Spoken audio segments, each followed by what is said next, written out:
In the moment, just before you fully wake, your body refuses you. Eyes open, trying to move, but you can't.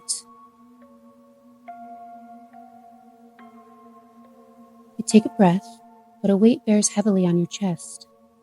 What is it? Thick, velvet night swallows the room, but you still sense it. Something gently grazes your foot. Your blood runs cold. You are not alone. Desperation claws at you, begging you to flee. Your body betrays you again, pinning you there. In the age of castle and steel, they called this the Succubus. I'm your host, Melissa Nunes, and welcome to Kindly Cryptic, your source for all things strange, spooky, and unexplained. A demoness, a seductress. She comes not with claws, but teasing, tempting. Succubus, a creature of the imagination. And the concept wasn't fringe. The phenomenon was documented, debated, and dreaded by theologians across Europe.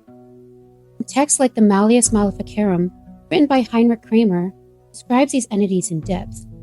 Not metaphor, not fable, but fact. In these writings, succubi would visit men in the night while they lie sleeping, enticing them through fantasy, illusion, and caressing. Then extracting something for proof of their encounter. And after, they would change. Theologians argued the seductress could transform into an incubus, the demon's male form, and then use what was taken to impregnate women. The cycle, a desire turned into doctrine, intimacy into evidence, proof of the supernatural. But beneath the horror, there's something deeply human in the accounts. Erotic dreams and other experiences twisted in shame. So the church gave this force a face and a name, because at the time, it was easier to fear something than to understand it.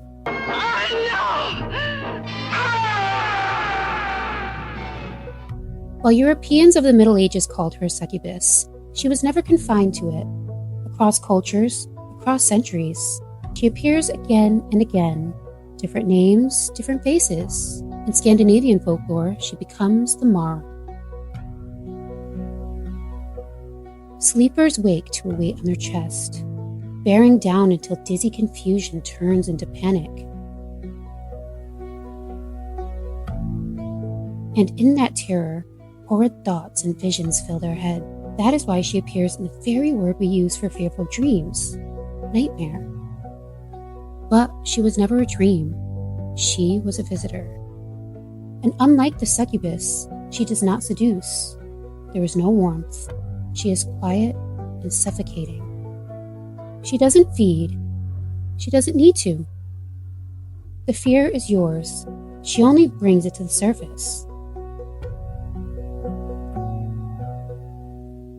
But whether through passion or terror, a succubus is always a woman who is desired, reviled, and blamed. Because these stories were never just about monsters, they were about control, about explaining why men felt shameful desire, why bodies react embarrassingly in sleep, and why death and intimacy so often seem intertwined. The succubus isn't just a demon.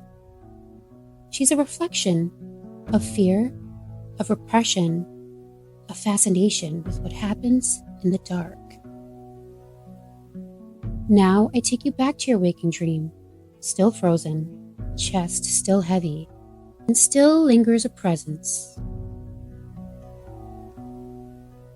This is where our dreaming mind takes over. This is what we refer to now as sleep paralysis, a state where the body is paralyzed from REM sleep, but the mind takes over.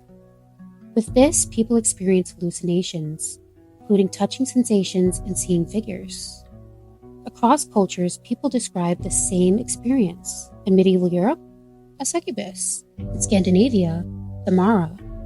In modern times, a neurological event, However, knowing that doesn't make it any less terrifying, because when it happens, what you see, what you feel, all seems real. The body reacts, the heart races, and in a world without science, that experience needed a story. So the mind created one, or perhaps revealed one that was already waiting. Understanding doesn't make the succubus disappear. Instead, she evolves. In books, shows, and movies, she is no longer a shadow. She takes on a role, an idea, and sometimes the story belongs to her. In the 2009 film Jennifer's Body, the succubus is reimagined as a teenage girl, possessed, hungry, and deadly.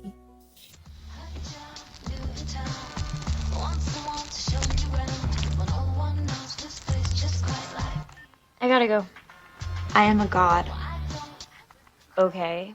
But the story isn't just about horror. It's about power, rage, and control. Jennifer doesn't just seduce, she consumes. And she chooses. You only murder boys. I go both ways.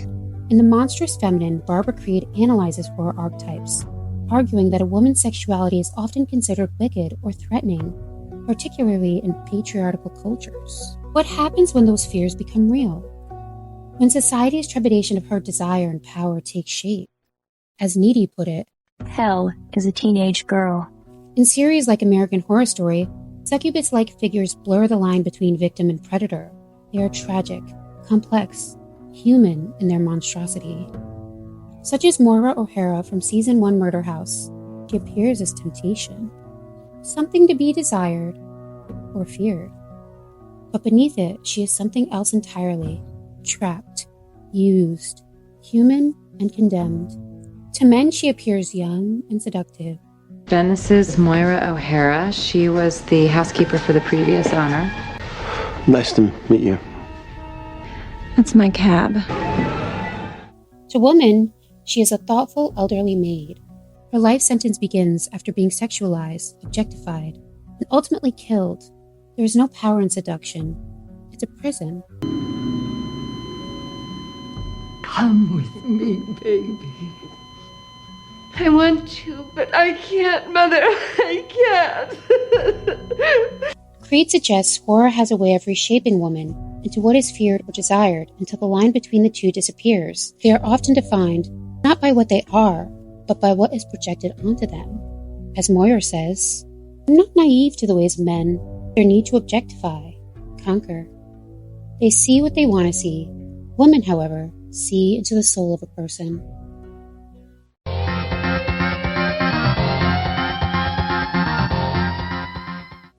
In Castlevania Symphony of Night, the succubus doesn't just draw you in, she remembers. She becomes what you love and turns it against you. Disguised as Lisa, she manipulates Alucard's love and grief for his mother, weaponizing his memory, familiarity, and vulnerability. Humans. You cannot live with them. You can only hate them, do them harm, release them from their pain. Begin with the ones who killed me. No, you are not my mother. What kind of demon are you? Creed argues that horror twists women's bodies, attaching terror and fear, especially in maternal forms. Here, the succubus abuses the nurture and safety that society associates with a mother, blurring the lines between comfort and violation. So what is a succubus? A demon? A dream? Or simply the brain misfiring in the fragile space between sleep and waking? Or is she something else entirely? Because when you slip away the wings, the claws, the theology, what remains is this: a figure born from the collision of desire and fear, pleasure and guilt, the body and the stories we tell about it. And whether she is real or imagined, people across centuries have sworn the same thing. She felt real.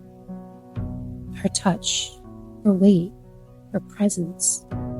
So tonight, if you wake suddenly and the air feels heavy, you may wonder, am I alone?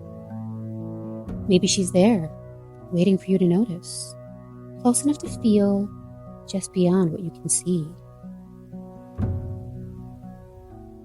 Thanks for tuning in on another episode of Kindly Cryptic. If you enjoy all things strange, spooky, and unexplained, please follow for more.